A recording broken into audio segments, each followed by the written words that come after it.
Hi, everyone, and welcome back to Taking the Lead, which is our video podcast where I have an opportunity to share with you the wisdom of leaders in the PR and communications field.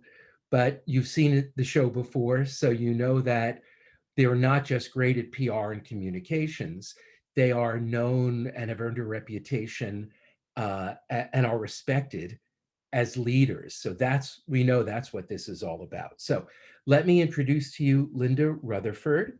She's the Senior VP, and Chief Communications Officer of Southwest Airlines, one of our favorites. She has been with Southwest for 29 years, starting as a coordinator. So all you folks who are starting this year, your jobs as account coordinators, you may be senior VP and chief and CCO someday. So there's great hope. She graduated from Texas Tech University with a BA in journalism, like many people in PR.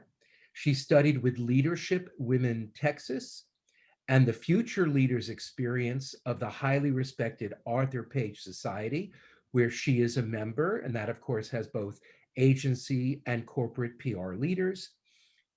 She's a board member of the Make-A-Wish America and a member of the National Advisory Board of Texas Tech University College of Media and Communications graduate program. So everyone, I share with you Linda Rutherford. Welcome. Ken, thank you very much for having me. Great to have you here. So we're going to dig right in.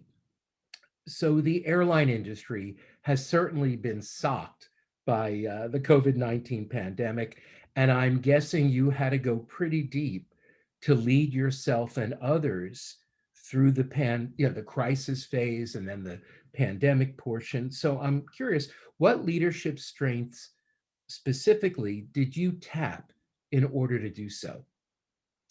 That's a great question. Generally speaking, I think one of the leadership traits that I dug into the most was resiliency.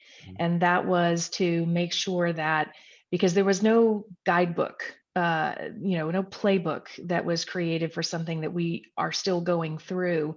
And I think what we had to show, every week, every month, every quarter, and now, being a year in, the ability to be resilient, to deal with the unexpected, to help create momentum for our teams if they got stuck, to be able to, move things along and not let, whatever it is, perfect be the good, the enemy of good. When something was ready to go, having a bias for action. So I would say definitely resiliency. I think the other things that I tapped into were vulnerability, as well as optimism. I would also share that our organization at Southwest Airlines is a big believer in the Gallup strengths work. And I know that my top two strengths are futuristic and arranger. And so I think that helped me as a leader because I could, my natural view is out on the horizon, beyond the difficult. And so being able to see that future and articulate it for our teams, I think was very helpful during the pandemic. It's funny you say that. I've often thought that, this whole year has been leadership on steroids, all the traits or the tenets of great leadership that we've always known about, but that bias towards action, that looking to the future, that optimism, they became, I think, that much more important. I mean, my goodness, the only PR pro that I've ever heard of who was alive during the last pandemic would be Edward Bernays, and he's no longer with us, even though he lived to 104. But you're right. We created the playbook, and leaders like you created the playbook. So excellent points. And, what did you learn about yourself as a leader during this time period?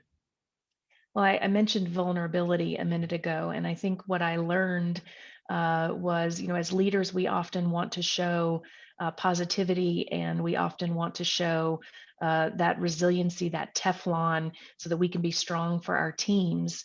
But during the last year, I learned that being vulnerable was also quite powerful. So if I was having a down day, if I felt inadequate because I didn't have the right answer to help someone, if I was struggling with something, being able to admit that to a peer group, to my direct leadership team, to my departments, was also uplifting to them, because that helped them then turn around and deal with something that they might be feeling. And I think a lot of humanity came out certainly in the last year, as well as, everyone pivoted, as you mentioned, and changed their working environment and the way that they work, and dealing with a lot of uncertainty. I definitely think that what I learned about my own leadership style is my ability to show vulnerability, to let people in. We might find a shared experience that would make our relationship, as we move along here, even more, have more depth to it, and be more meaningful. It's interesting. A lot of leaders believe don't share the bad news, don't share the data, don't share the vulnerability because that will create concern among our followers. That's not true. There are studies that show when leaders share the hard truths, share the state of the business, good, bad, everything in between, it actually creates a feeling of psychological safety, like the opposite of what many would expect. So I think if we can acknowledge that going forward, people need a feeling, followers need a feeling, teams need a feeling of psychological safety. Being vulnerable, to your point, will actually get them there. It's not what we might expect. So thank you for pointing that out. Now, Yeah. I've talked about, believed in, that leaders can be leaders regardless of title, regardless of position. And I'm wondering if you could perhaps share a story about, a Southwest Airlines employee who led by example during the pandemic. I think there were several employees that actually did this, but one of my favorite stories of creativity and ingenuity and that grassroots effort were the employees who, on their own, without being asked or told, brought sewing machines to work in many of the airport locations that we serve, and found scrap fabric and began making masks. So very early on, we heard you should think about wearing a mask, but then there was a global run on personal protective equipment. And so these employees, took it on their own initiative to bring their sewing skills and their sewing machines to work, and began making, masks out of, again, scrap material, donated material from local retailers.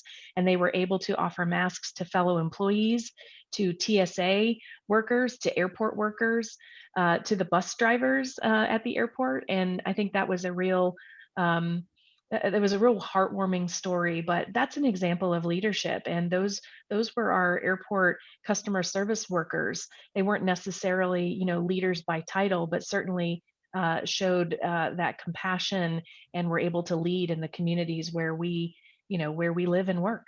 That's beautiful. That's really a beautiful story. And I think it says a lot about leadership. And if I may, I think it says a lot about the type of team members that you hire. For anyone who's flown on Southwest Airlines, you know that. So I'll Yeah, just, we spend a lot of time and resources in finding just the right people. You're right. yeah, it's clear and it's worth it. It's always worth it. So, last question. I think we're all beginning to feel the light at the end of the tunnel with vaccination availability. And by the time we air this, a lot more people will have had 2 jabs in arms. So, what are you and your communications team doing to get ready for the great return whenever that will be? So, two things primarily. Inside the organization, we're laying out a communication strategy so that our employees will have an understanding of the various phases of recovery. So, in other words, if we were in survive mode, right, we wanted to continue to exist as an airline, we wanted to stabilize our business, understand what demand was going to look like for both leisure and business travel. We want to begin to restore our network. We still have airplanes that we're not using every day that we would like to be able to, get back to flying, and then back to prosper where we were, before the pandemic began. So we're focused on, driving employees through that cycle of change as we come out of the pandemic. and having them understand those important milestones that'll be a part of each of those phases of recovery. To our customers and our communities, we are focused on travel inspiration. So we want people to feel comfortable going back out now that they've been vaccinated and getting back to those travel activities that they so enjoyed. And at the same time, getting businesses comfortable with, reallocating their travel budgets and getting back to business travel and being there to close those business deals.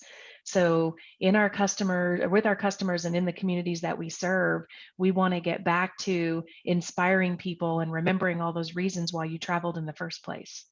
That's great. That's so helpful. This has been a great moment for me. I always learn a lot from these interviews, but I learned so much today. And keep on doing what you're doing, inspiring leadership. And I think the notion of going from survive to thrive. I think we're all ready. So thank you for your part in that. And we'll talk again soon. Thank you, Ken. Enjoyed it.